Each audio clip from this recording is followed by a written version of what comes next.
शेतीमालाला आज कोणत्याच मालाला 200 रुपये भाव नाही, कोणत्याच मालाला नाही. हे जर 200 ने जर सगळा माल गेला तर 28 ते 30 लाख रुपये उत्पन्न व्हायला लागले 3 एकर मध्ये.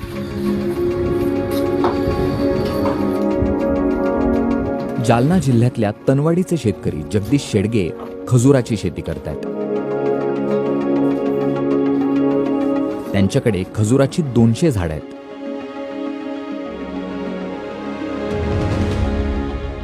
ते झाडं येते त्याला गुजरातमध्ये ऑर्डर द्यावं लागते. ते झाडं येते इराणमधून.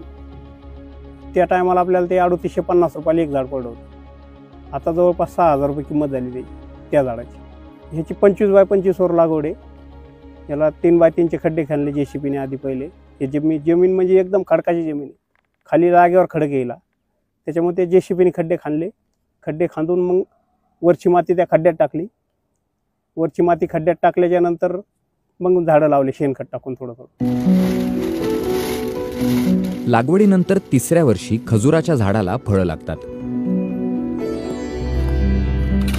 जून ते ऑगस्ट या 3 महिन्यांमध्ये जगदीश फळांची विक्री करतात. काही झाडाला 10 घडापासून 17 ते 18 घड आहेत अशी निघले यावर्षी. 17-18 घडापर्यंत. म्हणजे किती किलो? हा, ते एक घड भरते 15 किलो पासून 18-20 किलो पर्यंत भरते. गेल्या वर्षी आमचा फक्त 5 टन माल निघला होता. 5 टनामध्ये 4 टनाचेच पैसे हातात आले. असंच समजा पहिलं वर्ष असल्यामुळे याला दे त्याला दे थोडाफार. आणि ह्या वर्षी जवळपास 14 ते 15 टन माल निघायला लागला ह्या वर्षी जवळपास. हे जर 200 ने जर सगळा माल गेला तर 28 ते 30 लाख रुपये उत्पन्न व्हायला लागले 3 एकर मध्ये. खर्च फक्त 10 ते 15 ट्रिप शेणखताच्या, बाकी पुन्हा खर्चच नाही. पाणी फक्त बस, शेणखत आणि पाणी, पुन्हा दुसरा काहीच खर्च नाही. दुष्काळग्रस्त मराठवाड्यात जे काही शेतकरी वेगवेगळे प्रयोग करत आहेत त्यापैकी वेगळा प्रयोग म्हणजेच खजूर लागवडीचा प्रयोग शेतकरी जगदीश शेडगे यांनी केलाय. खरं तर पारंपरिक पिकं सोयाबीन, कापूस यामध्ये जितका खर्च तितकंच उत्पन्न किंवा कधी कधी तर खर्च जास्त आणि उत्पन्न कमी अशी परिस्थिती शेतकऱ्यांसमोर उडवते. अशा परिस्थितीत केवळ 3 महिन्यांच्या कालावधीत लाखो रुपयांचा नफा मिळवून देणारं खजूर हे पीक जगदीश शेडगे यांना वरदानच ठरलंय. खजूर विक्रीसाठी जगदीश यांनी घरासमोरच स्टॉल लावलाय. याशिवाय ते काही माल जालना आणि पुण्याला सुद्धा पाठवतात. इथं झाडाचा स्पॉट असल्यामुळे काय होतंय, झाडं पाहून लोक जास्त माल घेतात. इथं जागेवर सगळे झाड दिसतात, माल दिसतोय जागेवर. त्याच्यामुळे इथं क्विंटल 1.25 क्विंटल, कधी कधी कार्यक्रम असला, काही लग्नाची तारीख असली, कुठं इथं लग्न असले जवळपास तर 1.5 क्विंटल पर्यंत माल जातो. जगदीश यांच्याकडे 200 पैकी 11 हे नर वृक्ष आहेत.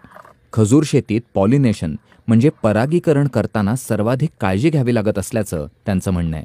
ह्याची काळजी फक्त मेन म्हणजे पोलिनेशन झालं म्हणजे कामच झालं याचं सगळं. पोलिनेशन म्हणजे नरमादी. ह्याला नराला पण असेच तुरे येतात. त्या तुऱ्यातून फक्त पावडर निघतं, माल तयार नाही होत. ते पावडर ह्याच्यावर टाकावं लागतं. पोलिनेशन जर फेल गेलं तर हे जी खारीक आहे, हे एक खारकाच्या 3 खारका तयार होतात.